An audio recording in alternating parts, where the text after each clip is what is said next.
বল। কোন ম্যাডাম? ম্যাডামের বাচ্চা তখন থেকে ডাকছি, যা। আর ওখানে যাচ্ছে না। যা। সবাই কি মরে গেছে?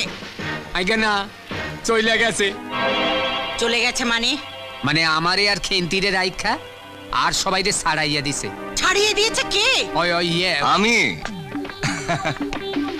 তুমি? তুমি ছাড়িয়ে দেবার কে? বাহ, আমি বাড়ির জামাই, আমার একটা অধিকার আছে না? বাড়িতে গোটা কয়েক লোক, তার জন্য হাফ ডজন কাজের লোক, কোনো মানে হয়? তাই আমি ছাড়িয়ে দিয়েছি। ইডিয়েট। সকাল থেকে রাত পর্যন্ত আমার কাজ করবে কে? বিকেলে আমার গেস্টরা আসবে, তাদের সার্ভ করবে কে? তুমি। দরকার হলে করে দেব। তাছাড়া শুয়ে বসে ঘুমিয়ে আপনিও কিন্তু বেশ মোটা হয়ে যাচ্ছেন মা।